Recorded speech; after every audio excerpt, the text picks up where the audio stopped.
Hi friends, ఖచ్చితమైన report Sudheer రిపోర్ట్కి స్వాగతం. ఈరోజు రెండు తెలుగు రాష్ట్రాల్లో వాతావరణ పరిస్థితి, ఇంకా తెలంగాణలో చలి తీవ్రత గురించి మాట్లాడుకుందాం. ఇక్కడ శాటిలైట్ మ్యాప్ చూసుకున్నట్లయితే ఈరోజు రేపు రెండు తెలుగు రాష్ట్రాల్లో పొడి వాతావరణం కొనసాగుతుంది. ఇంకా నెల్లూరు, తిరుపతి ప్రాంతాల్లో సాయంత్రం సమయంలో తేలికపాటి వర్షాలు కురిసే అవకాశాలు కనిపిస్తున్నాయి. మిగతా ప్రాంతాల్లో అంతా పొడి వాతావరణమే ఉంటుంది. ఇక టెంపరేచర్ మ్యాప్ చూసుకున్నట్లయితే తెలంగాణలో రాత్రిపూట చలి తీవ్రత పెరుగుతూ వస్తుంది.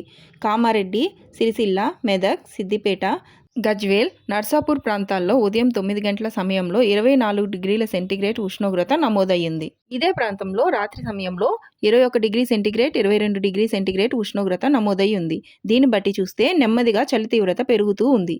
ఇక రేపు తెల్లవారుజామున 2-3 గంటల సమయంలో చూసుకున్నట్లయితే కామారెడ్డి, సిరిసిల్ల, మెదక్, గజ్వేల్లో 19 డిగ్రీల సెంటీగ్రేడ్ ఉష్ణోగ్రత, ఇంకా హైదరాబాద్లో కూడా 20 డిగ్రీల ఉష్ణోగ్రత నమోదై ఉంది. రాబోయే వీడియోలో తెలంగాణలో చలి తీవ్రత గురించి మరింత వివరంగా తెలుసుకుందాం. ఈ వీడియో ఎవరికైతే యూస్ఫుల్లో వాళ్ళకైతే షేర్ చేయండి. అలాగే నా ఛానల్ని సబ్స్క్రైబ్ చేయడం అస్సలు మర్చిపోవద్దు. Thank you.